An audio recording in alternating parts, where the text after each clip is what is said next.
नमस्कार, news update में आपका स्वागत है। मैं हूं आपके साथ सिमरन मिश्रा। खबरों पर नजर डालने से पहले एक नजर इस वक्त की बड़ी खबर पर डाल लेंगे जो कि लखनऊ से सामने आ रही है। गृह मंत्री अमित शाह की 2 मई को सीतापुर में रैली होने वाली है। इस वक्त की बड़ी खबर से आपको अपडेट करवा रहे हैं, लखनऊ से आ रही है। गृह मंत्री अमित शाह की 2 मई को रैली होने वाली है। अल्पसंख्यक बहुल लहरपुर विधानसभा क्षेत्र में होगी ये रैली।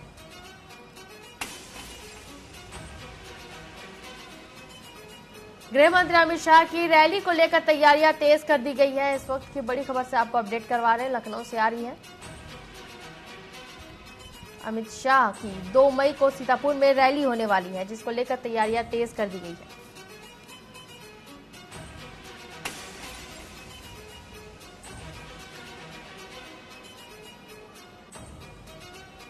गृह मंत्री अमित शाह की 2 मई को सीतापुर में रैली होगी।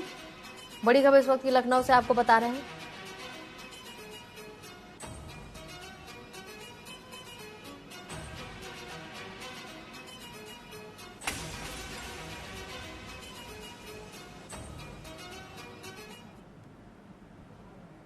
इस वक्त की एक और बड़ी खबर से आपको अपडेट करवा देते हैं जो कि लखनऊ से सामने आ रही है। सरकारी गाड़ी में लगी भीषण आग। इस वक्त की बड़ी खबर आपको बता दें, लखनऊ से सरकारी गाड़ी में भीषण आग लगने की घटना सामने आई है। मायावती के आवास के बाहर ये गाड़ी खड़ी थी। महिला कैदियों को ले जाने वाले वाहन में आग लगी है। आपको बता दें, ये वाहन मायावती के आवास के आगे खड़ी थी।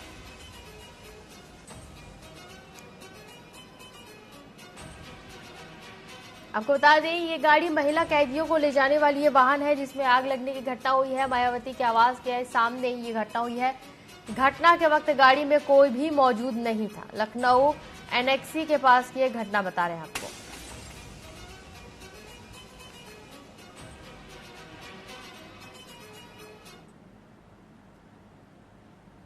बढ़ते हैं खबरों की ओर।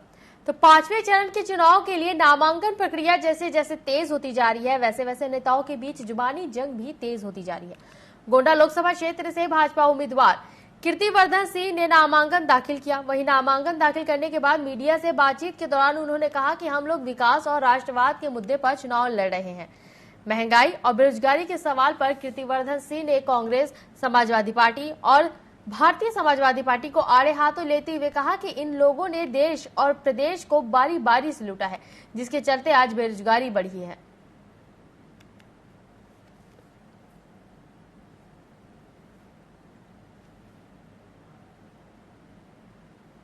हम लोग राम राज स्थापित किया है, उसके मुद्दे पे चुनाव लड़ रहे हैं। आज देश में अमन शांति का माहौल है, आज देश में विकास का माहौल है। आज पूरे दुनिया में, पूरे विश्व में भारत का अलग से नाम रोशन हो रहा है। हमारे हर नागरिक के लिए गर्व की बात है और इन्हीं मुद्दों पे हम लोग चुनाव लड़ रहे हैं। यहाँ कोई लड़ाई नहीं है, यहाँ जनता बस रुकी है कि मौका मिला वोट डाल दे। जिस तरह से आदरणीय मोदी जी ने आदरणीय योगी जी ने और भारतीय जनता पार्टी ने जिस तरह से हमारे देश और प्रदेश के लिए विकास के लिए कार्य किए हैं, तो सबको पता आज तक जो कार्य नहीं हुआ तो हो रहा है। अमेठी में केंद्रीय मंत्री स्मृति ईरानी के नामांकन के दौरान भाजपा के विधायक का दर्द झलका। विधायक सुरेश पासी और अशोक कोरी को प्रशासन ने गेट पर रोक दिया, जिसके बाद विधायक ने कहा कि हिस्ट्री शीटर जिला बदर खुलेआम घूम रहे हैं और मुझे प्रशासन ने पहचानने से इनकार कर दिया। आपको बता दें कि सुरेश पासी जगदीशपुर विधानसभा से विधायक हैं।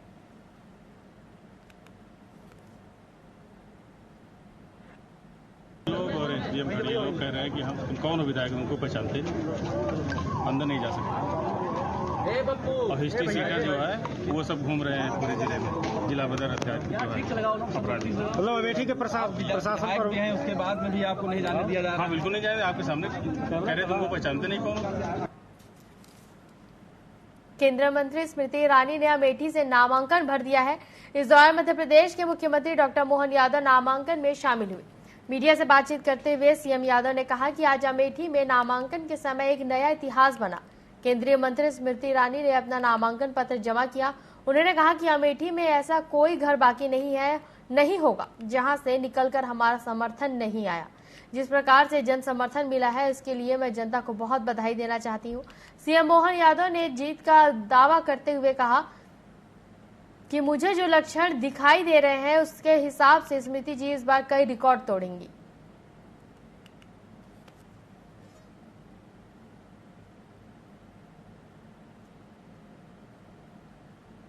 इस बात की आज अमेठी में एक नया इतिहास बना। नॉमिनेशन फॉर्म के समय हमारी बहन भारत सरकार की केंद्रीय मंत्री श्रीमती स्मृति ईरानी ने अपना नॉमिनेशन फॉर्म जमा किया। मैं स्वयं इस अवसर पर उपस्थित था। जिस प्रकार से जनसैलाब उमड़ा, जनता की लोकप्रियता क्या होती है ये दीदी के माध्यम से हमको समझ में आई है। पूरा अमेठी की जनता, कोई ऐसा घर बाकी नहीं होगा जहां से हमारे बीच अपना समर्थक निकल के सामने नहीं आया। और जिस प्रकार से रिस्पांस मिला, मैं बहुत बधाई देना चाहूंगा उनको। और ये और आनंद की बात है कि हमारे सामने जिस ढंग से दीदी ने पिछली बार रिकॉर्ड जीत बनाई, उसके बाद विधानसभा में भी हमारी जानकारी में आई कि 5 में से 4 विधानसभा में प्रत्याशियों की कांग्रेस की जमानत जब्त हुई, समाजवादी पार्टी सहित जो विरोधी दल थे। और जिस ढंग से ऐतिहासिक जीत हुई, मैं वाकई बधाई देना चाहूंगा। और मुझे लगा कि मैं मध्य प्रदेश से चलकर आया तो मेरा आना सार्थक हो गया। उप मुख्यमंत्री केशव प्रसाद मौर्य ने जौनपुर के बीआरपी इंटर कॉलेज में एक विशाल जनसभा को संबोधित किया। जनसभा को संबोधित करते हुए उन्होंने विपक्ष पर जोरदार हमला बोला। उन्होंने कांग्रेस पर तंज कसते हुए कहा कि मध्य प्रदेश और गुजरात में भाजपा और कांग्रेस के अलावा कोई दूसरा नहीं है, लेकिन उनका कोई भी प्रत्याशी चुनाव लड़ना नहीं चाहता। इसके बावजूद कांग्रेस केंद्र में सरकार बनाने के सपने देख रही है। आगे केशव प्रसाद मौर्य ने कहा कि समाजवादी पार्टी इतने लंबी मत हाके कि मीडिया वाले उस वीडियो को दिखाकर उनसे जवाब मांगे। उत्तर प्रदेश में विपक्ष के समाजवादी पार्टी का खाता नहीं खुलेगा।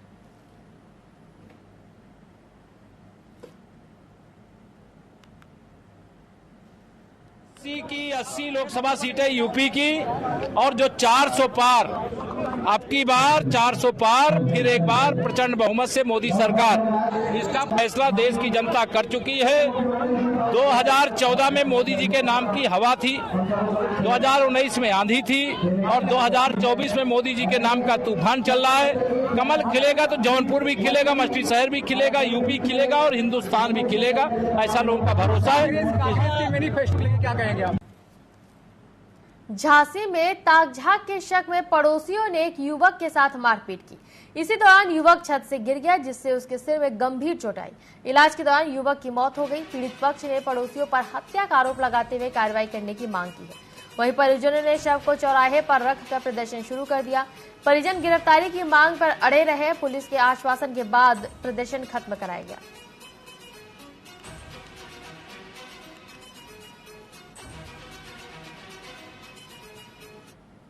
हमारे घर में ये हुआ। कल था हमारे यहाँ शादी का प्रोग्राम, तो हमारा पूरा परिवार गया हुआ था शादी ब्याह में।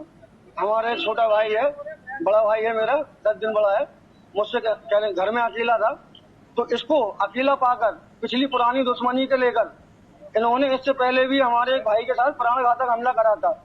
इनका कहना था कि मैं कुछ भी कर सकता हूँ, मेरे पास बहुत दौलत है, मेरे पास बहुत दौलत है, कुछ भी कर सकता हूँ मैं। और कल मेरा भाई जब मेरा कल भाई अकेला हुआ था, तो इन्हों के 4 बेटे हैं। इन्होंने कि हम अपने भैया की मट्टी को लेकर इलायच चौराहे प्रदर्शन करने जा रहे थे। हमारे चौकी प्रभारी कोरसा गेट के उन्होंने आकर हमको रोका गया। तो हमको क्यों रोका? प्रशासन इसलिए कर रहा है कि मेरे भाई को अभी तक भाई का FIR हुआ है, इंसाफ नहीं मिल रहा। उत्तर प्रदेश के चित्रकूट में भाजपा सांसद RKC पटेल ने थाना इंचार्ज को फटकार लगाई है। दरअसल गाड़ी में बैठे भाजपा सांसद ने इंचार्ज को आवाज देते हुए अपने पास बुलाया, लेकिन थाना इंचार्ज ने उनकी बात ना सुनकर आने से इनकार कर दिया, जिस पर सांसद गुस्सा होकर थाना इंचार्ज को फटकार लगाई। आपको बता दें, फटकार लगाते वक्त सांसद का वीडियो सोशल मीडिया पर वायरल हो रहा है। मुझे नहीं जाना, मैं MP हूँ, मैं बुला रहा हूँ। किधर आओ TI साहब, जोर से बुला रहा हूँ। मेरा गनर गया बता रहा कि MP बांदा बुला रहा है, और तुम कह रहे मैं ठेंगे से। एक क्षमा की बात नहीं यार, मुझे नहीं जाना। मेरा मंत्री यहाँ रह रहा, मेरे यूपी के मंत्री अपने रह रहे हैं। चंद्रिका प्रसाद उपाध्याय जी मेरे मिनिस्टर रह रहे हैं। मुझे मालूम क्या है, अब तुम वहाँ रंगबाजी कर रहे हो यार बैठे बैठे।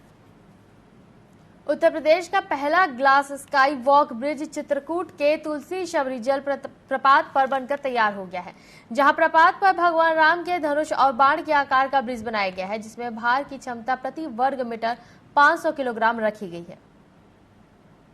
वहीं बुंदेलखंड के महोबा में एक किसान के खेत और पशुबाड़े में भीषण आग लग गई। अपने खेत और पशुओं को बचाने के लिए वृद्ध किसान देश राज आग बुझाने का भरसक प्रयास करता रहा और वह आग की लपटों में घिर गया। देखते ही देखते आग में जलकर किसान की मौत हो गई। किसान की मौत से परिजनों में कोहराम मच गया है। सूचना के बाद देर से पहुंची फायर ब्रिगेड की टीम ने बड़ी मशक्कत के बाद आग पर काबू पा लिया, लेकिन इस समय अग्निकांड में किसान सहित उसकी पूरी फसल जलकर राख हो गई। किसान के पुत्र ने पड़ोसी खेत के किसान की लापरवाही के चलते आग लगना बताया है। परिजनों ने पुलिस को शिकायत पत्र देकर दोषियों पर कार्रवाई करने और मुआवजा देने जाने की मांग की है।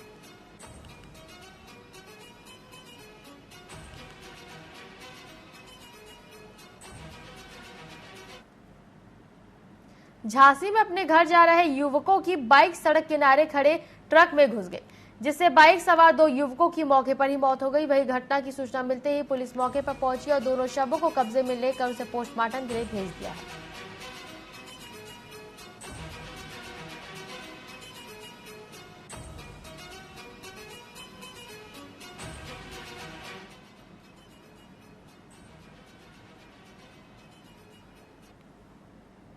आज सुबह मतलब 11-12 बजे के समथिंग हमारे जिया जी जो हम लोग अपनी बहन को लेने के लिए आए थे यहाँ पे, तो वो नाश्ता लेने के लिए गए थे हम लोगों के लिए।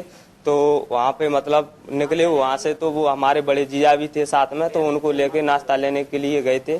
तो कुछ समय पश्चात वहाँ पे मतलब जो रक्षा टोल टैक्स है वहाँ पे एक दुर्घटना हो गई। वहाँ पे ट्रक से उनका मतलब एक्सीडेंट हो गया। तो उसके पश्चात मतलब टोल टैक्स वालों के यहाँ से हमारे को सूचना मिली कि वहाँ पे एक्सीडेंट हो गया। उसके बाद हम लोग यहाँ पे मेडिकल कॉलेज झांसी आए। यहाँ पर गवर्नमेंट गाड़ी एम्बुलेंस द्वारा उनको यहाँ पे एडमिट किया गया। बागपत जिले के बड़ौत कोतवाली क्षेत्र में बिजरौल बड़ौत मार्ग पर विपरीत दिशा से आ रही बाइकों की आमने सामने टक्कर हो गई, जिसमें 3 लोगों की मौत हो गई। वहीं एक युवक गंभीर रूप से घायल बताया जा रहा है। घायलों को इलाज के लिए जिला अस्पताल भेजा गया है। हादसे की सूचना मिलते ही कोतवाली पुलिस मौके पर पहुंची। हादसे के बाद दोनों तरफ वाहनों की लंबी कतारें लग गई, जिसे पुलिस ने काफी मशक्कत के बाद यातायात चालू करवाया। वहीं शवों का पोस्टमार्टम के लिए भेज दिया गया है। बताया जा रहा है कि 2 बाइक पर 4 लोग सवार थे।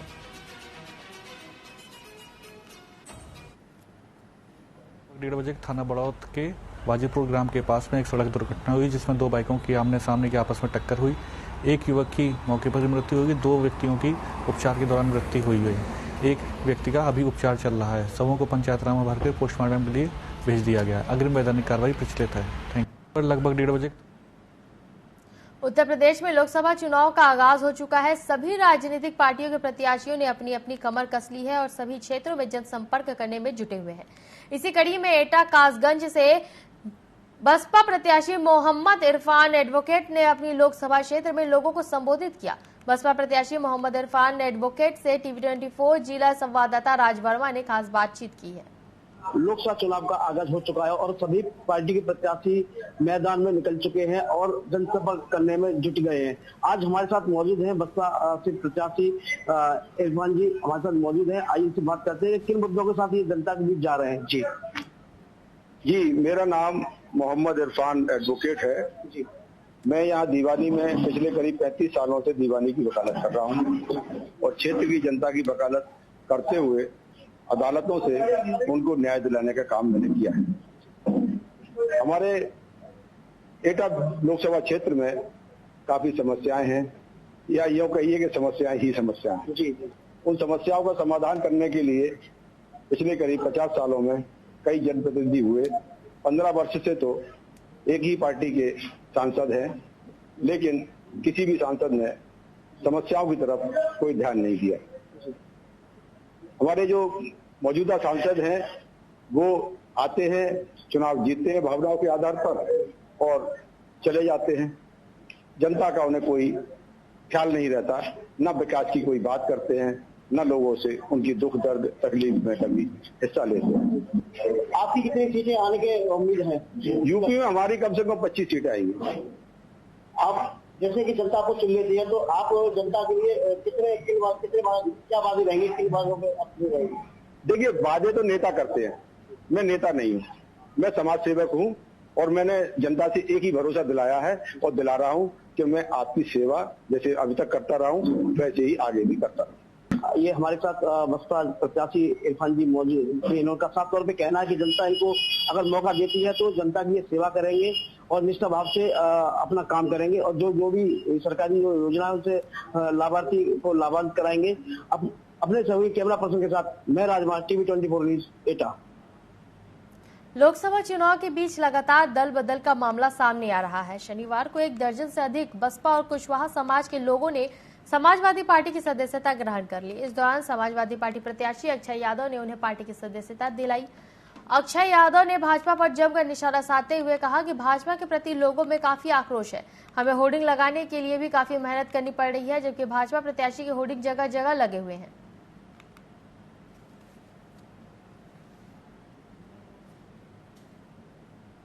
एक भी होर्डिंग नहीं लगा हुआ है। हम लोग पिछले कई दिनों से कोशिश में लगे हैं कि फिरोजाबाद के अंदर हमारे होर्डिंग लग सके, लेकिन लग नहीं पा रहे हैं। बड़ी मुश्किल के बाद कल शाम को हम लोगों को टूंडला, जसराना और सुखाबाद, सिरसागंज में कुछ होर्डिंग की परमिशन मिली, लेकिन फिरोजाबाद के अंदर नगर आयुक्त जी के माध्यम से डीएम साहब को हम लोगों ने एक पत्र लिखा था कि वहाँ के जो ठेकेदार हैं जिनसे हम लोगों को सहमति पत्र लेना है वो पक्षपात करते हुए चुनाव में हम लोगों को सहमति पत्र नहीं दे रहे हैं। हमने अनुरोध भी करा था हमारे आरओ और डीएम साहब से, अभी तक उस पर 21 तारीख की चिट्ठी है, कोई भी कार्रवाई नहीं हुई है। तो देखा जाता है और पार्टियों के तो होर्डिंग से काफी बड़े बड़े कई शहर में जी बिल्कुल, शुरू में हम लोगों ने देखा था भाजपा के होर्डिंग लगे, उन पर परमिशन भी नहीं चुकी थी। उत्तर प्रदेश में गर्मी के साथ चुनावी पारा बहुत चढ़ चुका है। प्रत्येक दल के नेता अपनी पार्टी की जीत के लिए एड़ी चोटी का जोर लगा रहे हैं। राजनाथ सिंह के लखनऊ में नामांकन में शामिल होने आए कई नेताओं से हमारे स्टेट हेड शत्रुघ्न सिंह राठौर ने उन नेताओं से खास बातचीत की है। मैं इस समय खड़ा हुआ हूं भारतीय जनता पार्टी के कार्यालय पे। आज है माननीय राजनाथ सिंह रक्षा मंत्री जी का नामांकन जुलूस। आज नामांकन है और हमारे साथ दूर दूर से पूरे प्रदेश से नेता आ रहे हैं इस समय भारतीय जनता पार्टी का कार्यकर्ताओं का उत्साह बढ़ाने के लिए, नामांकन जुलूस में शामिल होने के लिए। हमारे साथ हैं टीडी कॉलेज के प्रेसिडेंट अध्यक्ष सतीश सिंह गुड्डू जौनपुर से। मैं उनसे बात करता हूं कि किस तरीके से वो लखनऊ को 5 लाख पार कराएंगे। जी सतीश। आज पूरा देश जिस तरह से माननीय प्रधानमंत्री यशस्वी नरेंद्र मोदी जी के नेतृत्व में यह चुनाव लड़ रहा है, गरीब, दबले कुचले, मजलूम तबका जो भी है वह मोदी जी के साथ खड़ा है। मोदी जी ने इस देश को एक विश्वास दिया है, एक आत्मविश्वास से भरकर एक गारंटी दी है। जो गारंटी मोदी जी की यह देश मान रहा है। मोदी जी ने यह बताया है, इस देश को दिखाया है 10 सालों में कि कैसे गरीब का काम किया जा सकता है, कैसे देश को आगे बढ़ाया जा सकता है, कैसे अर्थव्यवस्था सुधारी जा सकती है, कैसे एक गरीब का शौचालय बनाया जा सकता है, कैसे आवास बनाया जा सकता है, कैसे उसका भरण पोषण किया जा सकता है, कैसे उसका सम्मान किया जा सकता है और कैसे इस देश से अपराध मुक्त, आतंकवाद मुक्त, नक्सल मुक्त करके इस देश की अर्थव्यवस्था और सामाजिक संतुष्टता और धार्मिक नेतृत्व करते हुए इस देश को आगे बढ़ाया जाता। उसी के नेतृत्व में माननीय रक्षा मंत्री जी आज लखनऊ की सीट से नामांकन कर रहे हैं। लखनऊ की जनता का यह कहना है कि आधे में भेलूपुर, आधे में बनारस, अगर यहाँ 25 चुनाव और 5 लाख प्लस पाकर यह चुनाव जीतेंगे। माननीय रक्षा मंत्री जी के साथ पूरा लखनऊ इस समय खड़ा है और आज का नामांकन देखकर तो ये लग रहा है कि विपक्ष एकदम समाप्त हो गया है। अपनी जमानत नहीं बचा पाएंगे अभी विपक्ष। हमारे साथ हैं त्रामकन त्रिपाठी प्रदेश महामंत्री, जिन्होंने संगठन की रीढ़ की हड्डी है वो। इसमें हम उनसे बात करेंगे। आज राजनाथ सिंह का नामांकन है, कृपया आप बताएं। नेता है, आगे 5 लाख का टारगेट बनाया है, लखनऊ 5 लाख पार, इसके बारे में क्या कहेंगे? मूर्ति रूप दिया है। 5 लाख का जो टारगेट है उससे भी ज्यादा मतों से माननीय राजनाथ जी यहाँ से चुनाव जीतेंगे। माननीय राजनाथ जी ने जो लखनऊ का डेवलपमेंट किया है, पूरे लखनऊ को जो सजाने का काम किया है, लखनऊ का पूरा जनमानस 5 लाख से भी ज्यादा रिकॉर्ड मतों से माननीय राजनाथ जी को इस बार जीत करके भेजेगा। माननीय राजनाथ जी ने पूरे देश भर में जो लखनऊ का मान सम्मान बढ़ाया है, इसके लिए पूरा लखनऊ का जनमानस माननीय राजनाथ जी के साथ पूरी तरह से शिद्दत के साथ खड़ा हुआ। ये हमारे साथ थे त्रामकम त्रिपाठी जी, प्रदेश महामंत्री भारतीय जनता पार्टी उत्तर प्रदेश, और इस समय इन्होंने बताया है कि इस समय जो वोट परसेंट कम हो रहा है वो केवल भारतीय जनता पार्टी का कम नहीं हो रहा है, भारतीय जनता पार्टी का पूरा वोट परसेंट पड़ रहा है। इस समय हम लोग खड़े हुए हैं भारतीय जनता पार्टी कार्यालय के पास से। शत्रुघ्न सिंह के साथ कैमरामैन रघु। बहुजन समाज पार्टी के नेशनल कोऑर्डिनेटर आकाश आनंद ने सीतापुर के राजा कॉलेज मैदान में जनसभा को संबोधित किया। इस दौरान उन्होंने भाजपा पर जमकर कटाक्ष किया। उन्होंने कहा कि केंद्र में 10 सालों से जिस पार्टी की सरकार है वह न आपको रोजगार देती है न शिक्षा देती है, वो चोरों की सरकार है। उसको जूते चप्पल और लाठी मारने का काम करो। आगे उन्होंने कहा कि लानत है ऐसी सरकार पर जो अपनी बहन बेटियों को रोजगार नहीं दे सकती। आकाश आनंद के इस बयान के बाद सीतापुर पुलिस ने उन पर मामला दर्ज कर लिया है।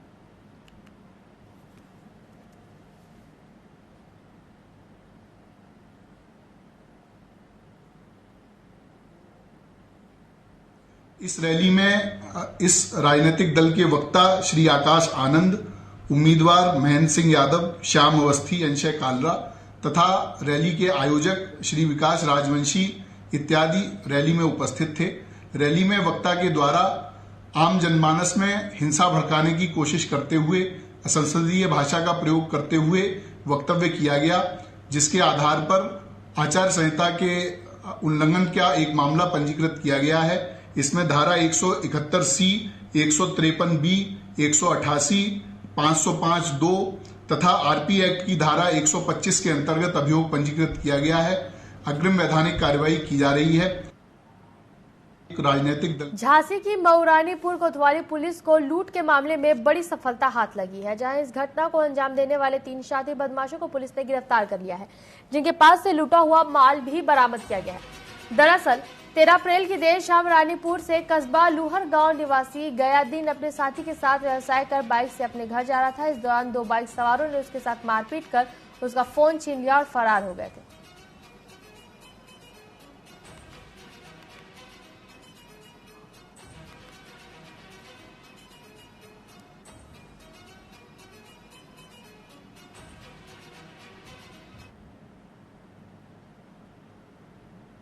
डीजीपी के कोटे से दरोगा की नौकरी दिलाने के साथ ही स्पेशल कोटे से एमबीबीएस में दाखिला कराकर डॉक्टर बनाने वाले आरपीएफ से रिटायर्ड एक दरोगा के जालसाज बेटे को एम्स थाने की पुलिस ने गिरफ्तार कर लिया है। गोरखपुर से सैनिक विहार नंदानगर का रहने वाला भास्वर नामक यह जालसाज 3 लोगों को अपना शिकार बनाकर 50 लाख से ज्यादा की ठगी कर गुरुग्राम में छिपा हुआ था।